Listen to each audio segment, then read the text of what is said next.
Well, good morning, everyone. My name is Tim Porter. I'm the senior pastor here at Faith Community Church, and I just want to welcome you online. It's good to have you with us here this morning, and in the room, it's good to see you as well. Or better, I should say, it's good to be seen online. You're probably not going to experience anything different today, but in the room, you're experiencing something just a little bit different today.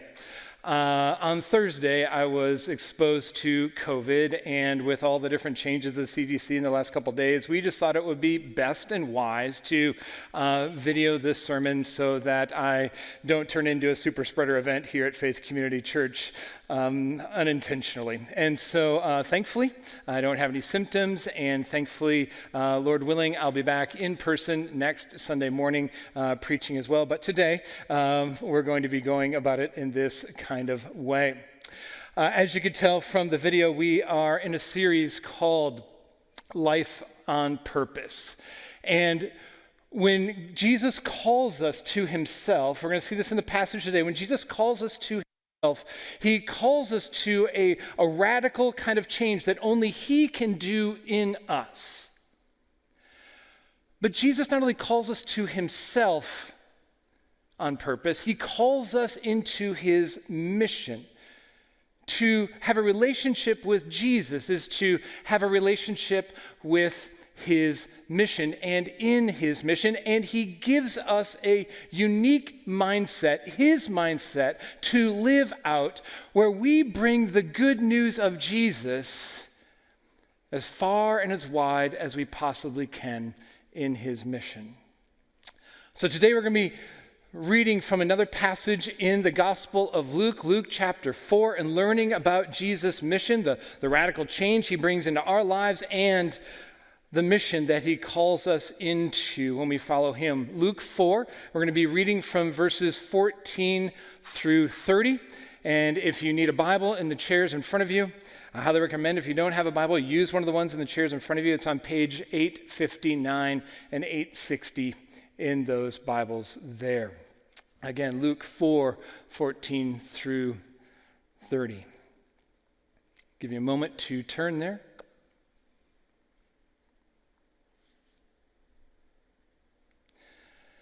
Verse 14. And Jesus returned in the power of the Spirit to Galilee, and a report about him went out through all the surrounding country.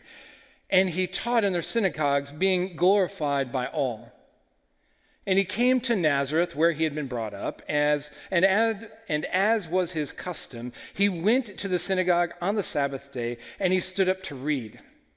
And the scroll of the prophet Isaiah was given to him, and he unrolled the scroll, and he found a place where it was written, "The Spirit of the Lord is upon me, because he has anointed me to proclaim good news to the poor. He has sent me to proclaim liberty to the captives and recovering the sight to the blind, to set at liberty those who are oppressed, and to proclaim the year of the Lord's favor."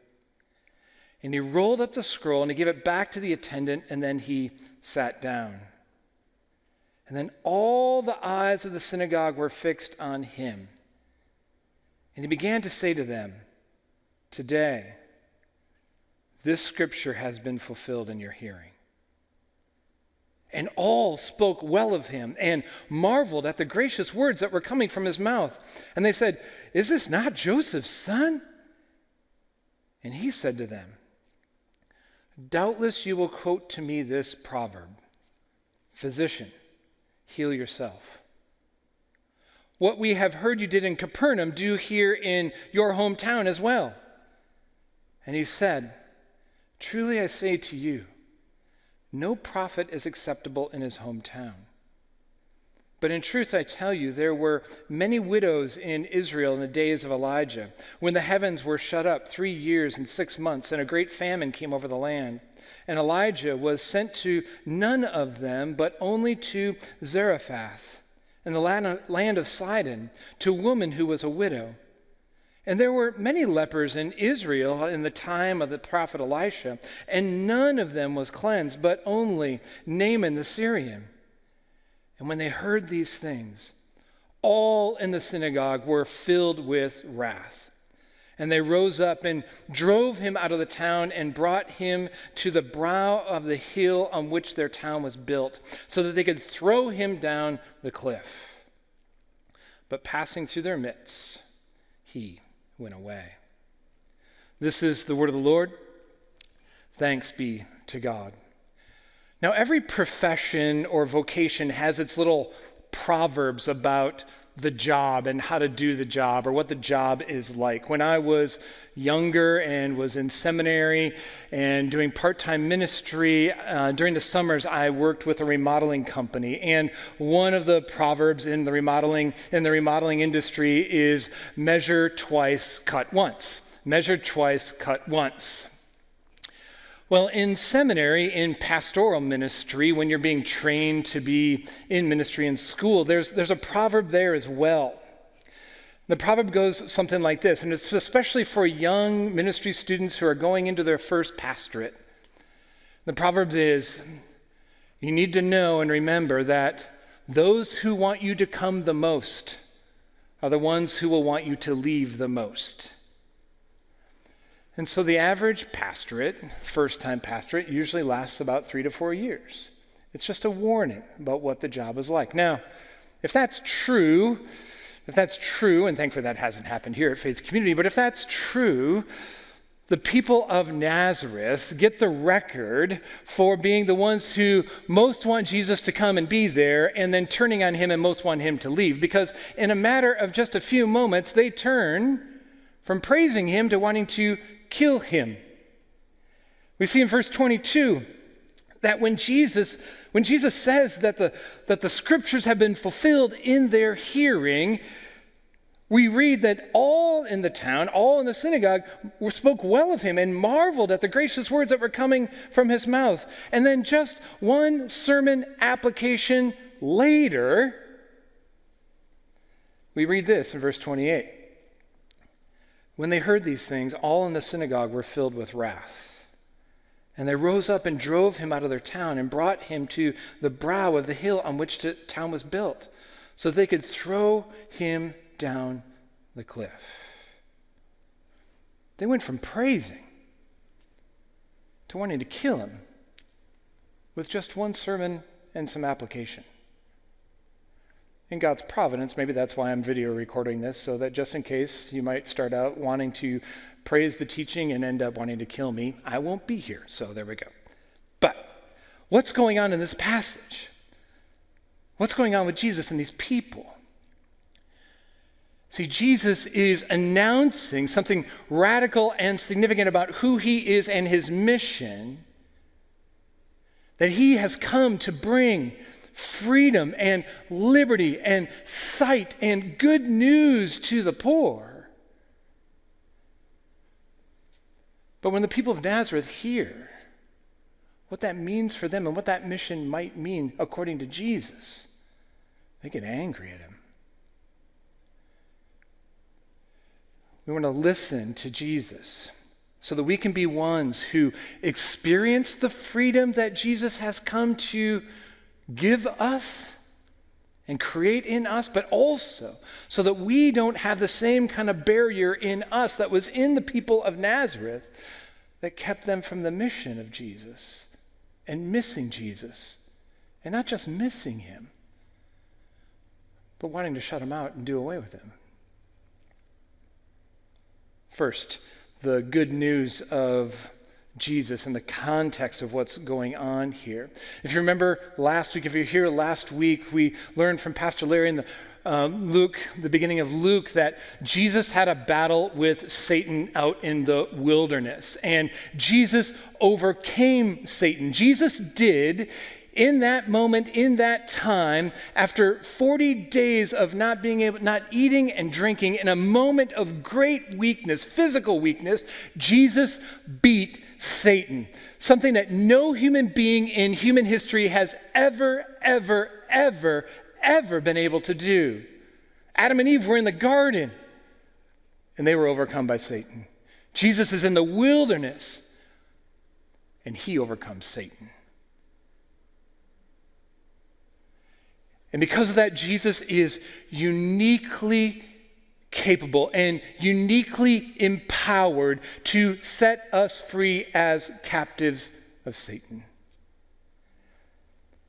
After this event with Satan and Jesus overcoming him, Jesus goes from the wilderness back into towns in Galilee, and he begins to teach in the synagogues. And synagogues are sort of like little missional communities all over the place in Israel, where they would gather in small homes and in rooms. Maybe a room would be set up and dedicated to the synagogue. There weren't many synagogue buildings dedicated like we have church buildings today. They were usually in homes, especially in smaller towns and poorer towns.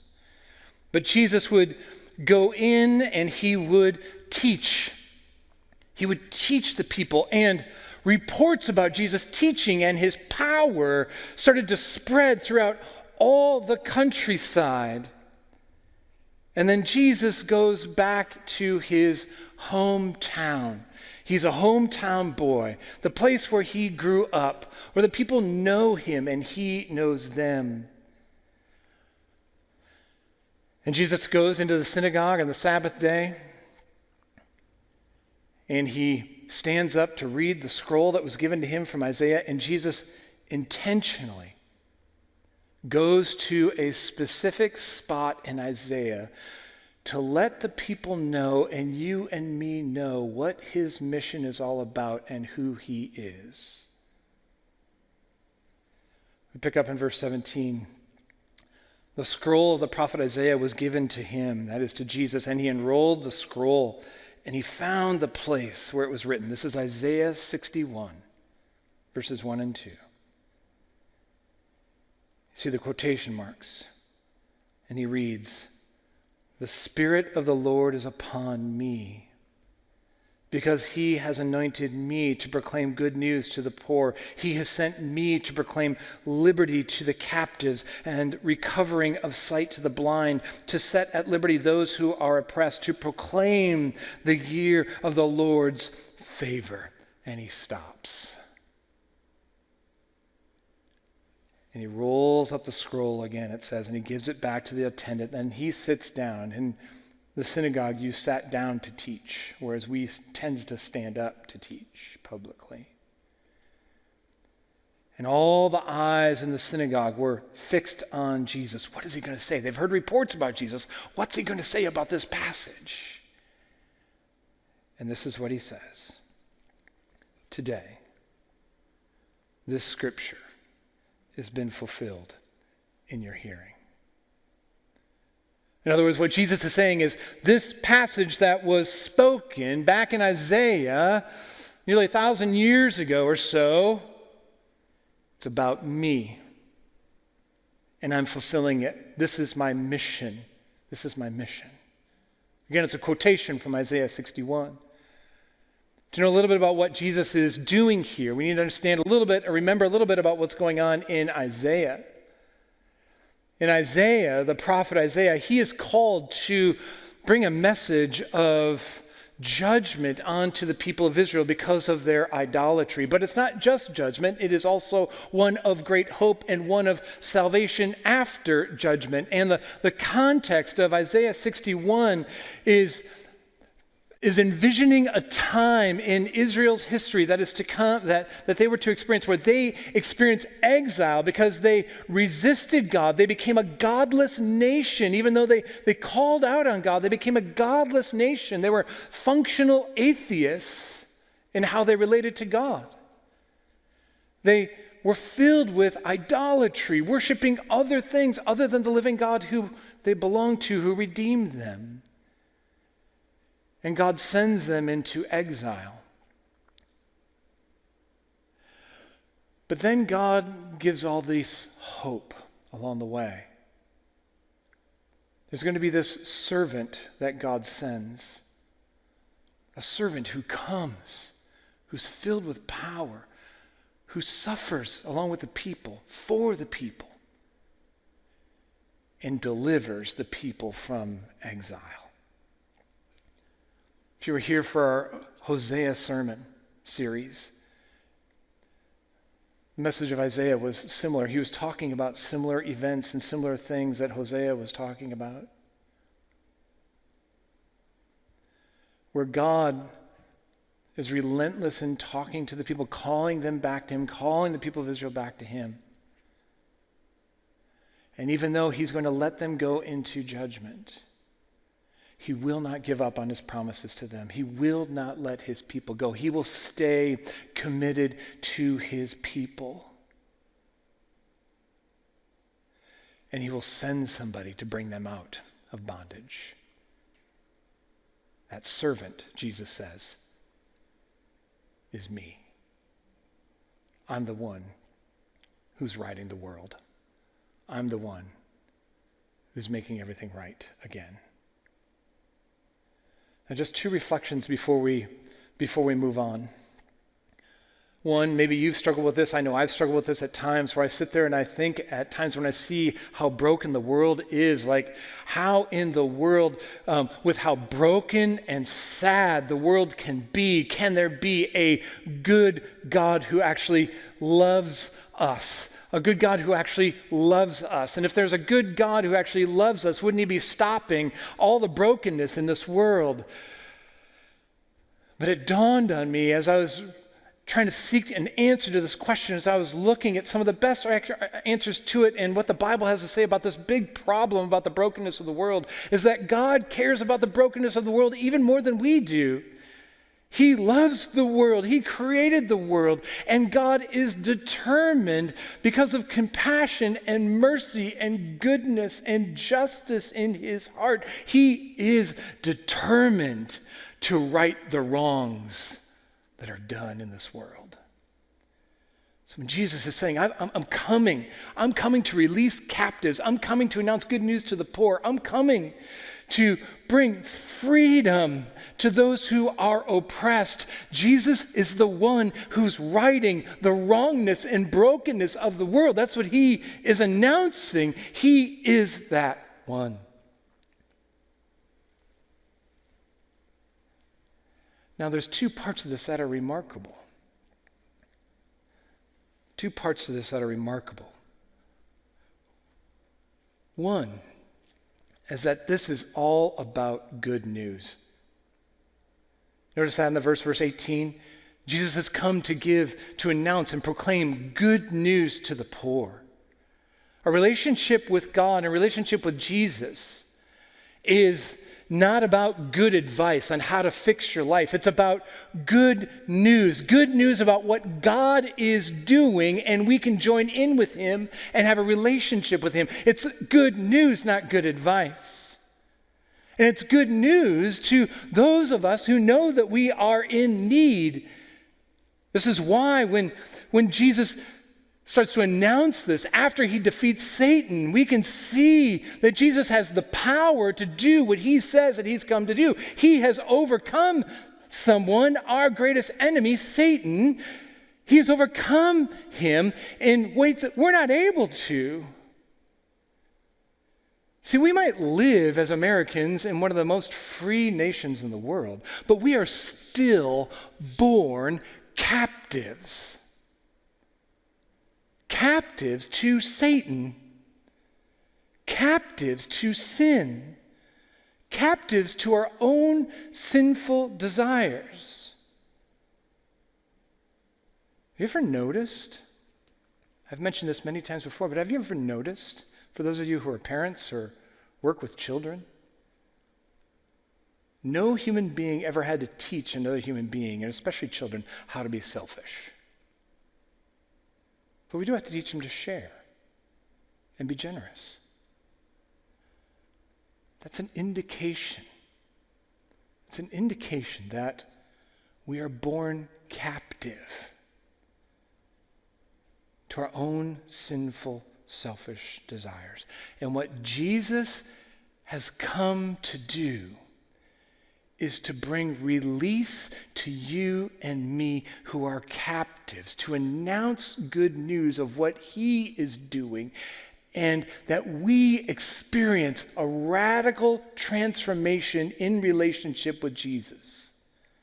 When you and I start a relationship with Jesus, Jesus has done all the work in our hearts. He has opened our eyes. He has set us free from sinful desires. He has set us free from oppression, from the evil one, and from the brokenness of this world. He has done all those things. A radical change takes place in us.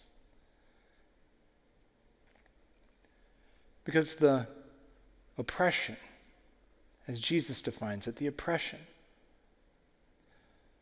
the slavery, the captivity, the poverty, the blindness is not first and foremost physical. It can include that. But it's first and foremost spiritual, as we'll see in a little bit.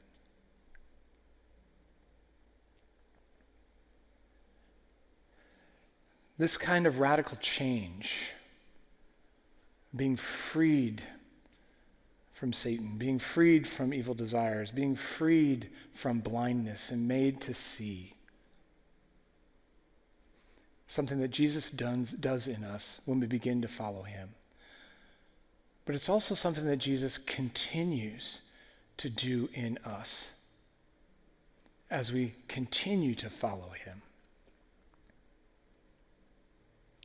We offer a course here at Faith Community called Freedom Groups. Here's a story of a woman named Sarah who was a part of our last offering, our spring offering of Freedom Groups. Sarah, this isn't her real name, but she's given us permission to share the story. Sarah knew that she had struggled with anger for many years, yet she didn't realize how her thought life and how she justified her frustration at the people around her, especially one coworker, what that effect was having on her and her relationships, and especially the relationships with her coworkers. Sarah had all kinds of justifications for why she could remain angry with this one particular woman at her workplace. And she, quite frankly, wasn't alone with some of those justifications and real reasons, because other coworkers didn't particularly like this woman either.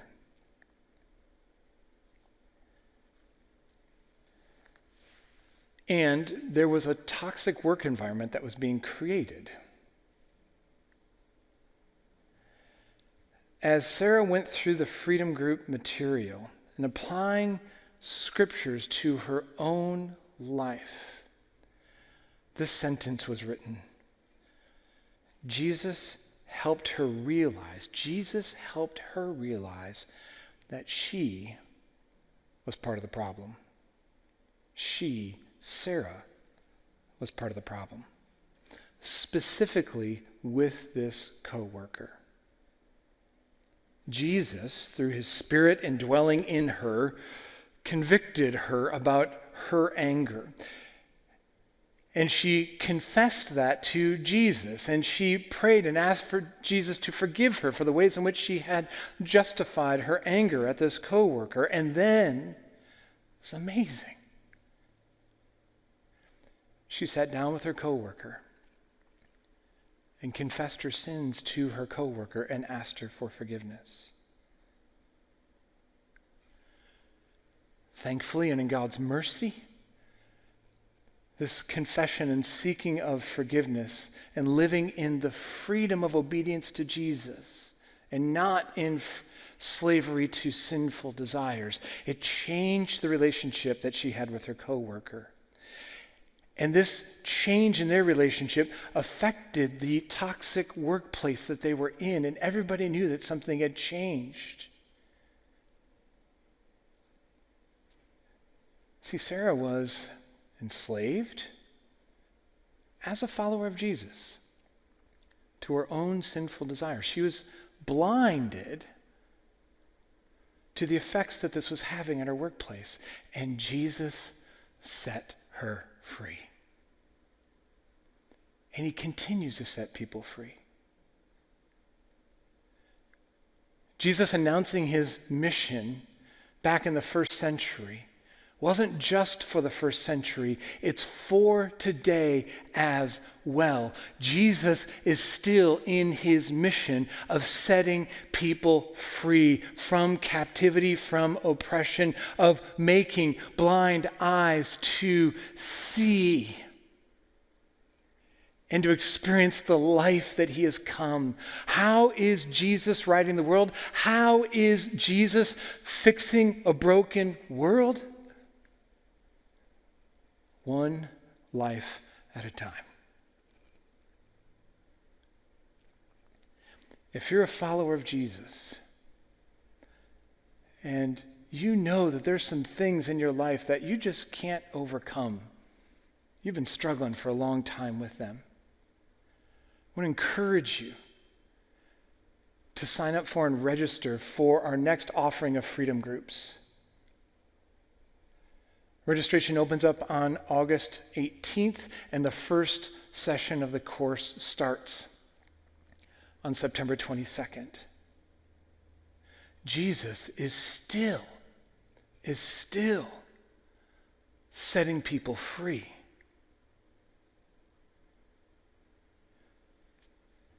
If you're not a follower of Jesus, please know. I'm praying that you would know that you're captive right now. There's things that you do that you don't know why you do them. There's parts of your life and your relationships that are struggling because of your captivity. And Jesus has come to set us free. If you want to know more about experience Jesus' freedom, talk to one of the pastors here. Hit the Next Steps button on our website at fcchudson.com. Get connected with us.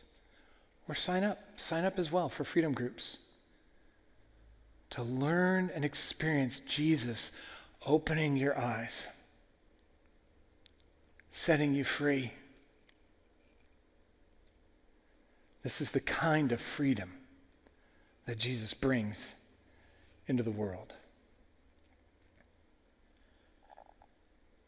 Now, after announcing that Jesus has come as the fulfillment of these servant songs, of these statements about a servant who is coming to release captives, it gets a little bit interesting because Jesus knows that his audience, the hometown where he grew up, he knows that they are misunderstanding him. He knows that they're misunderstanding his mission. And Jesus is going to provoke an encounter with the people of Nazareth so that they can come to grips with what Jesus' mission is.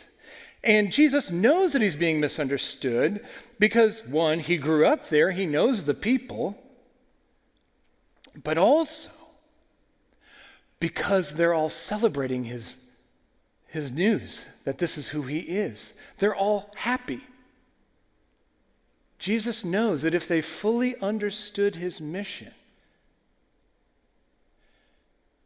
it would start to reveal some anger in their hearts that they have toward God.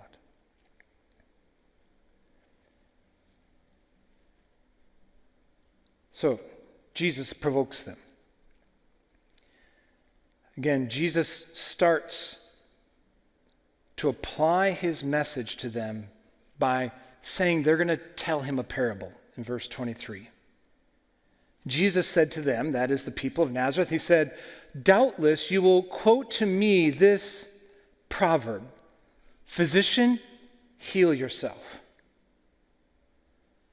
We have heard that you did what you did in Capernaum, do here also in your hometown as well."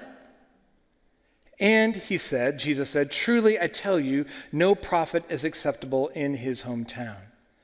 Now Jesus makes three moves in this application of his sermon to the people of Nazareth in the synagogue. The first one is he lets them know that I know what you're thinking. You're going to tell me this parable, physician, heal yourself. In other words, Jesus, we've heard of what you've been doing all around the other places. We know what you've been doing in Capernaum and around in Galilee. We know about that. The reports have reached us. Would you do also here what you have been doing all these other places? But then Jesus moves and he says, look, you're going to say that at one point in time. You're going to want me to do here in your town what I've been doing other places. But I want you to know that I know your hearts, and that a different proverb, a different parable is going to be true of you. And it's this: truly I say to you, no prophet is acceptable in his hometown. What's Jesus doing here? Why is he pushing? Well, Jesus knows that the people of Nazareth are listening to the words of the prophet Isaiah and his announcement that he's the fulfillment of this prediction. That they're listening through a certain kind of narrative. They're listening through a certain kind of grid. Because we all have narratives, we all have grids, but he knows what theirs is. And their narrative, their grid, their narrative and their grid is that we're faithful to attend synagogue. We're faithful to be keeping the laws. We're faithful to God, and we are the oppressed ones. Rome is occupying our town. We're the oppressed ones. We're the ones who are poor. We're the ones who need relief. We're the ones who need to be set free.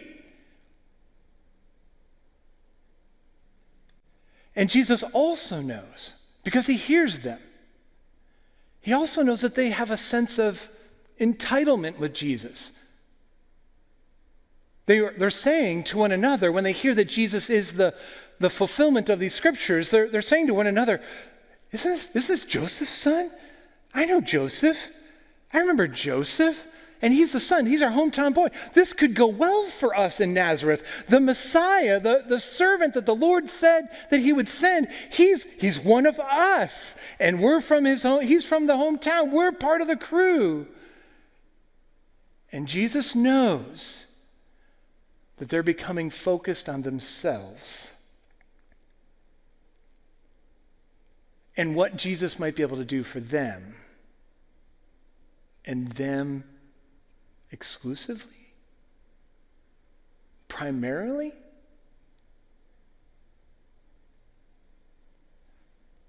The town of Nazareth immediately became selfish.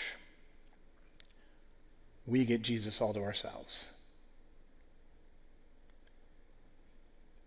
And so Jesus tells a couple stories. He reminds them of a couple stories in the Old Testament to let them know what his mission is really like, and that his mission, though it might start and he be rejected in Nazareth, is going worldwide.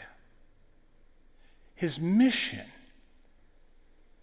is to reach the outcasts,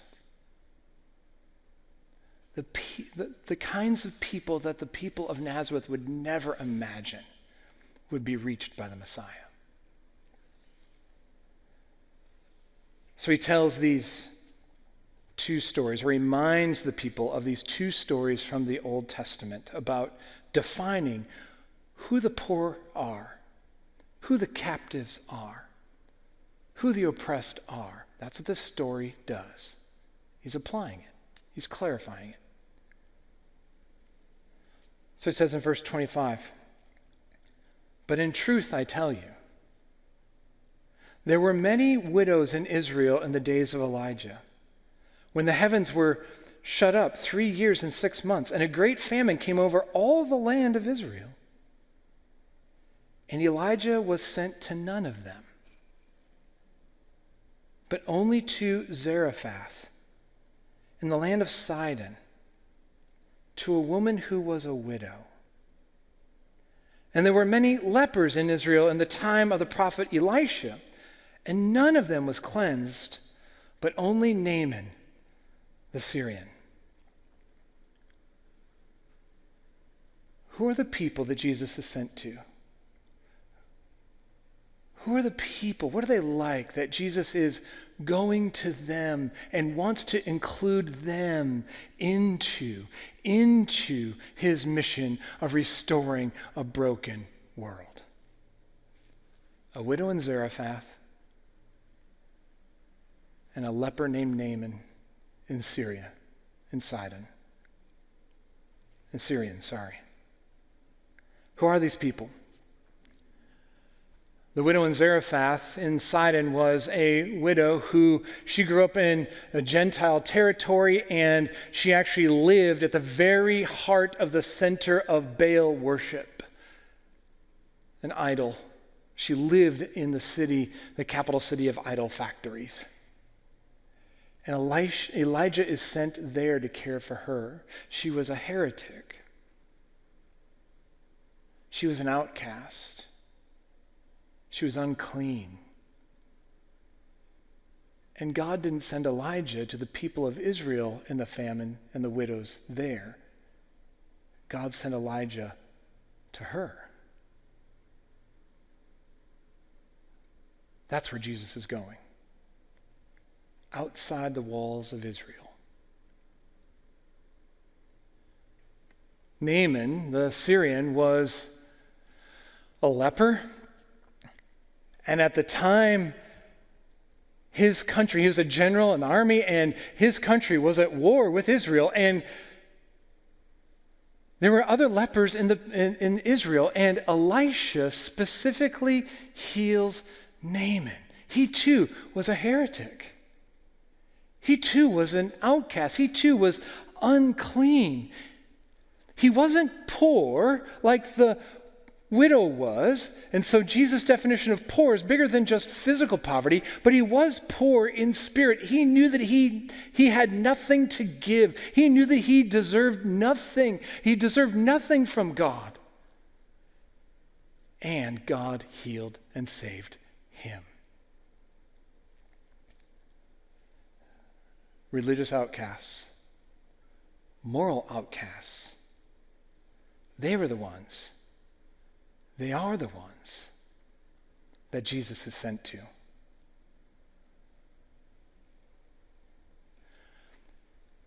As soon as the people of Nazareth hear what Jesus' mission is all about, that it's bigger than the town of Nazareth, and it includes moral and religious outcasts.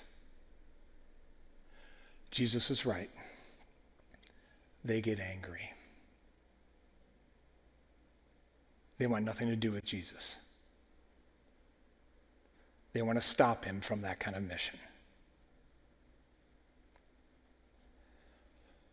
And this is where the warning comes to us as followers of Jesus, as an established kind of church, is that there's a danger with familiarity with Jesus. There's a danger when you start to grow in following Jesus, that in growing to follow him, he starts to change your life. And you can start to look down on other people. We can start to look at the world as insiders, like we as a church have an inside take with Jesus. And the rest of the world is just condemned. And we can start to look at the world in a condemning kind of way. The world isn't like us. The world is worse than us. When Jesus sees the world as captives, blind, oppressed, the very people that Jesus has come to announce good news and to rejoice and bring them into his mission and relationship with him. And Jesus also knows something else about a relationship with him. And this is why I think he pushes the people of Nazareth to come to grips with what his mission is all about. That if we don't have, as followers of Jesus, if we don't have the worldwide mission heart that Jesus has, we're going to become insider focused and not out there focused. Our mission is about making more and better followers of Jesus, disciples of Jesus. If we lose the heart of Jesus for out there, we're not going to be making more. We're just going to be trying to make better. And Jesus is trying to let us know in this that we get more of Jesus. We experience more of Jesus. We grow to be more like Jesus the more that we look at the outsider the way that he does and bring the gospel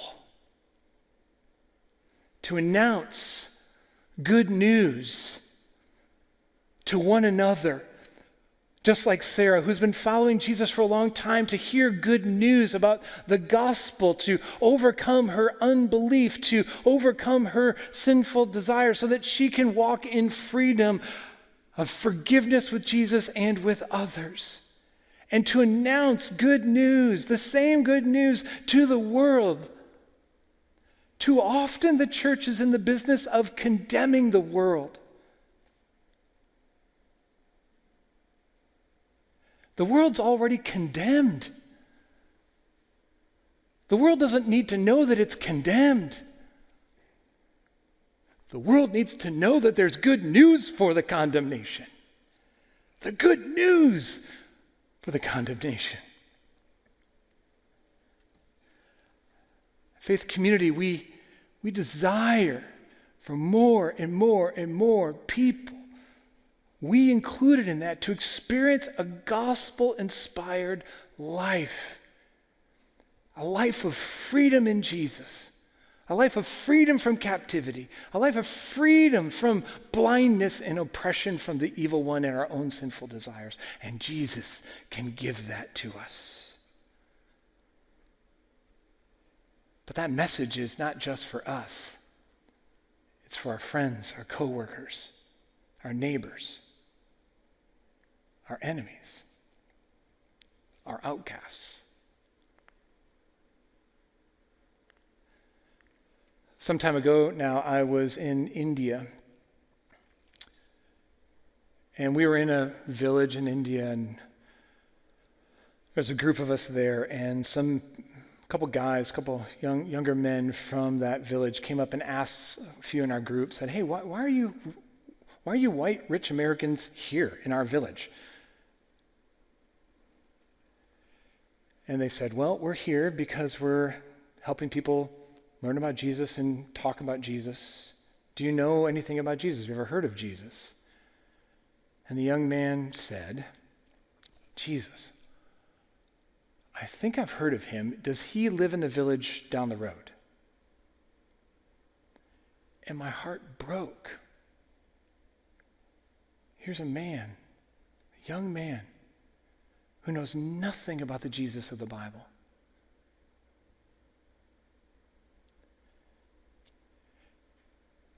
And God has us here today, Faith Community Church, in the St. Croix Valley, not in India, but in the St. Croix Valley, in Hudson, Wisconsin. And right here, right now, in our county, in our valley, there are students and there are kids who are growing up in families. And if you talk to them about Jesus, they've never heard of Jesus before.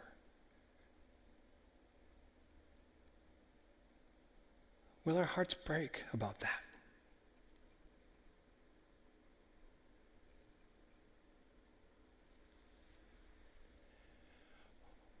One of the ways in which we are seeking to make more and better disciples of Jesus is with our next generation ministries. That students and kids could grow in being freed by Jesus. And that more and more students would grow and hear about Jesus, possibly for the first time, and how he can change their lives.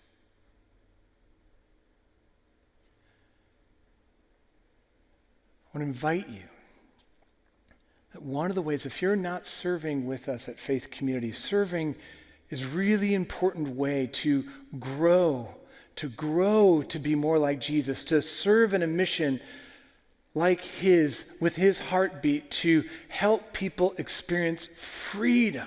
If you're not serving yet in that kind of way, I want to invite you to consider how to serve at Faith Community. We've got all kinds of opportunities, but today and this month we are emphasizing a really important initiative for us, which is our Next Generation Ministries, where we could see possibly thousands of people experiencing freedom in Jesus, living the life that he came to live, a life of abundance, an abundant life.